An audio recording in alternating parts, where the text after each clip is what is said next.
Olá pessoal, a gente inicia agora a nossa segunda videoaula sobre geometria. E nessa videoaula a gente vai discutir alguns tipos de figuras geométricas. Você já viu nos anos anteriores vários tipos de figuras geométricas. E nós vamos recordar a classificação delas, tá certo? Nós podemos fazer uma primeira classificação dessas figuras, separando-as em figuras espaciais ou sólidos geométricos, regiões planas, contornos e linhas abertas.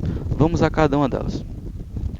A gente primeiro se depara com as figuras espaciais ou sólidos geométricos. Esses são os mais comuns que a gente lembra e trabalha na escola. O cone, o cilindro, a esfera. Aí temos o cubo, as pirâmides, a pirâmide hexagonal de base triangular, pirâmide de base quadrada, o prisma, de base triangular e o paralelepípedo. Essas figuras, elas também usam a classificação que se baseia no fato delas rolarem ou não rolarem, tá?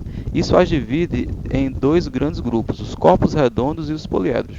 Os corpos redondos, eles são aqueles que rolam quando são colocados, por exemplo, numa rampa. E os poliedros são aqueles que, mesmo colocados num plano inclinado, numa rampa, eles não vão rolar, tá? É um tipo de observação que facilita a classificação, tá bom? Corpos redondos e poliedros. E uma coisa que une também essas figuras é o fato de elas terem três dimensões. Viu? Isso é característica tanto de corpos redondos como de poliedros. Eles possuem três dimensões, o comprimento, a largura e a altura. Por isso eles são chamados também de figuras tridimensionais. Tranquilo? Vamos dar sequência. Outro grupo que a gente vai estudar são as regiões planas. Essas aí também são bem conhecidas da escola. Os círculos, os retângulos, os quadrados, os triângulos, as regiões que não têm forma pré-definida, como a gente já estuda, como quadrado, como retângulo, todas elas são regiões planas. Elas também possuem a característica que as une, que é o fato de elas terem apenas duas dimensões, a largura e o comprimento. Então elas são chamadas dessa forma de figuras bidimensionais, ok? E fechando aqui o nosso estudo, essa videoaula, nós temos as linhas.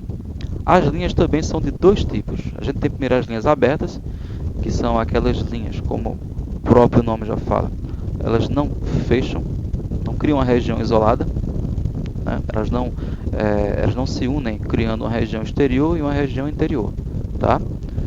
Então temos também as linhas fechadas. Essas sim, quando elas são desenhadas no plano, elas dividem o plano em uma região interna às figuras e uma região externa às figuras, certo? Aqui nós temos como exemplo 3 arcos de circunferência, tá? As chamadas linhas fechadas. E as linhas fechadas também têm uma característica que as une.